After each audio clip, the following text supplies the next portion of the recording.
This is the Hidden Killers podcast with Tony Brueski, featuring trial consultant and body language expert Susan Constantine. Let's listen to this one. This is about cameras, about the vehicle that morning. This is before we learned that there was no camera footage of her being dropped off, but they sure like to talk about it like there was. Let's take a listen. She was spotted walking by the church, by the middle school, on the cameras. They saw her hang out in the parking lot for a little bit and then get up and leave.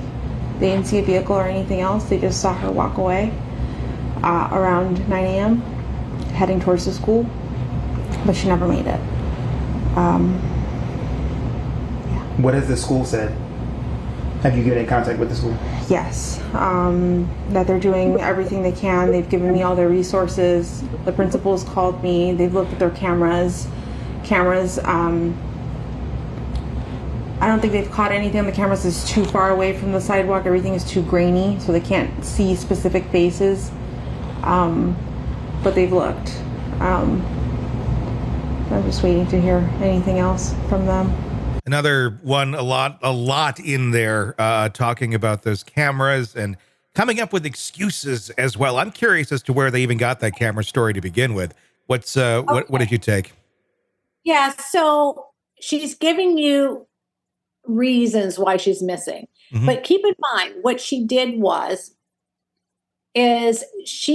there was hearsay, or someone had told her that they saw someone that looked like it could have been her that was over there. All she was doing was repeating what someone else told her, mm-hmm. and then applying that towards her, that it's her daughter. So she could probably do that pretty seamlessly, right? Because she's actually speaking from memory, not in tense, but in memory, but it wasn't really her, and she knew it wasn't. And then you can see the distress in her forehead. She gulps 2 or 3 times. Again, that's in the fear responses. She shoulder shrugged. Shoulder shrugging is coming from leakages of deception. But they usually, when they give you lots of information that is not going to help the case, that is not pertinent, that's irrelevant, mm-hmm. Those are always indicators. Because when we look at a typical story, we look at the lead up to the story is about 25%, the body of it's 25%. And then 25 towards the close. She closes a lot with, and So there's that lots of lead up, right? Almost the same amount as the story, and abrupt drop. So it's 50-50-0. It should be 25-50-25 or somewhere close mm-hmm. to that. Susan, do you feel like, obviously everybody deals with traumatic situations differently, but this is a woman that we're watching on a video whose daughter, at this point when she's being recorded, the daughter is missing. Shouldn't there be a lot more emotion and distress than we're seeing? Sure. And, I've talked about that so much in the lesson. Thank you for bringing this up, because there's a lack of emotion. Sometimes it's not the emotion that they're exhibiting, it's the lack of it.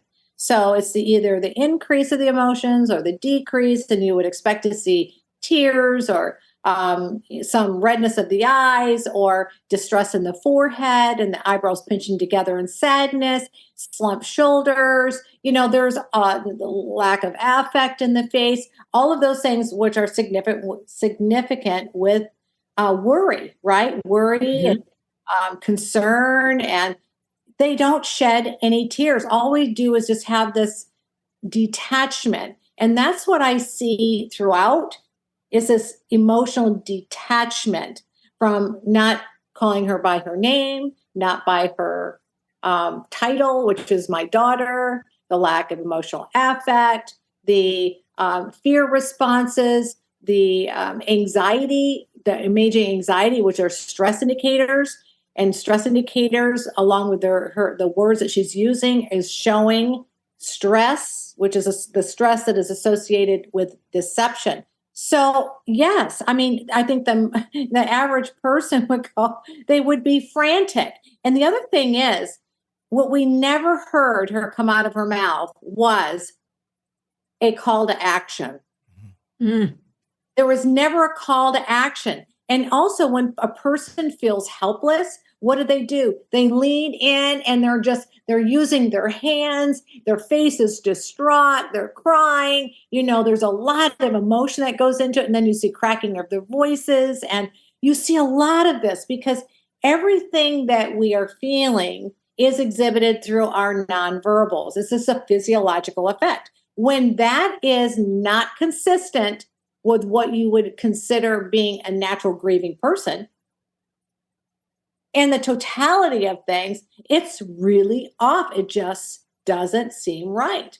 So, there is, of course, research that sometimes people would cry at a happy event, or they may laugh at a funeral. It's that nervous laugh or giggle, right? Or the crying watching a sad movie, or what have you. But I'll tell you what, I could have cried more at a Super Bowl commercial than I did when I saw it. Yes. Want to listen ad-free? Want advanced access to all of our interviews before anyone else? Become a True Crime Today Premium Plus subscriber on Apple Podcasts. You get every episode commercial-free. So you can binge on true crime until you can binge no more. Search True Crime Today Premium Plus on Apple Podcasts now, or go to our podcast page and sign up now. More of the Hidden Killers podcast next.